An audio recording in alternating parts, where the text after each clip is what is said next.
had always believed in love, in commitment, in forever. She had built a life with Jake, a man who was steady, loyal, and everything she thought she wanted. But desire, she learned, had a way of unraveling even the strongest vows. It started on a crisp autumn evening. Mia had just left work, her heels clicking against the pavement, when she saw him. Adam. The past she had buried. The man she had once loved before she had chosen security over passion. His dark eyes met hers, and for a moment, the world stood still. "Mia," he said, his voice laced with something unspoken. She swallowed, her breath uneven. It had been years. Years since she walked away, years since she convinced herself she had made the right decision. Yet here he was, standing before her, the same magnetic pull drawing her in. Just catching up, she told herself. A simple conversation. But nothing about it was simple. The coffee shop was dimly lit, the air heavy with nostalgia. They talked about old times, about things left unsaid, about how they were both different people now, yet somehow exactly the same. "You're happy?" Adam asked, his gaze searching hers. "Yes," she said too quickly. And then silence, the kind that speaks louder than words. Mia tried to push it aside, tried to forget the way his fingers brushed hers as he reached for his coffee. But that night, lying beside Jake, she felt it. The absence of something she never realized she missed. Days passed, then weeks. She told herself she wouldn't see him again. But desire ignored reason. One text, one invitation, and she was back in his presence, her heart pounding, her resolve slipping. "This is wrong," she whispered. "Then why are you here?" He murmured. Mia had no answer. Or maybe she did. Maybe she had been waiting for this moment since the day she left him. Their meetings became frequent, their conversations deeper. It wasn't just the physical pull, though that was undeniable.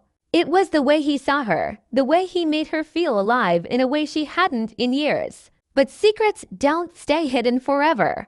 One evening, Jake's voice trembled as he held up her phone. "Who is Adam?" Her stomach dropped. The walls she had built crumbled. She could have lied, could have pretended, but the truth sat heavy on her chest. "Someone I never stopped loving," she admitted. Jake's face twisted with hurt, betrayal. And in that moment, Mia realized that love wasn't just about passion or security. It was about choices, and she had made the wrong ones. She left that night, not with Adam, not with Jake, but alone. Standing in the cold, she breathed in the sharp air, wondering if love was ever meant to last or if it was always destined to fade into regret. Sometimes, she thought, the greatest betrayal is the one we commit against ourselves. But life has a way of continuing even when we wish it would stop. Mia rented a small apartment downtown, the walls bare, the silence deafening. She worked late, ate alone, and spent sleepless nights staring at the ceiling. She had made a choice, but it hadn't set her free. It had only left her adrift. Adam called. She ignored it. He texted. She deleted it. But late at night, when the world was quiet and she felt the weight of loneliness, she thought of him, of what could have been. Then one evening, she saw him again. Not in some orchestrated meeting, not in a place she could justify.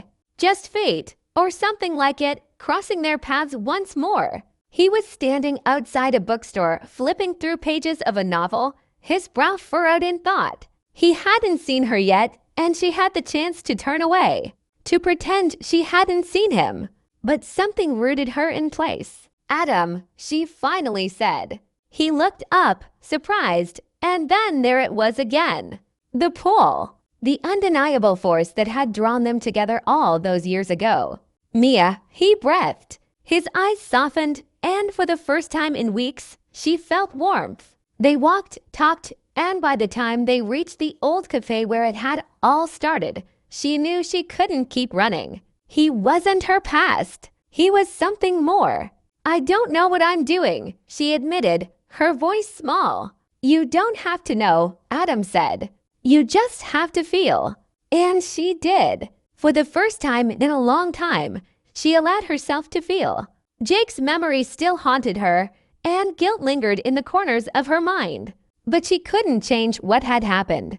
She could only move forward. Months passed. The sharp edges of the past dulled, and slowly she and Adam found a rhythm. It wasn't perfect. It was messy, complicated, and sometimes painful. But it was real. And maybe, just maybe, that was enough.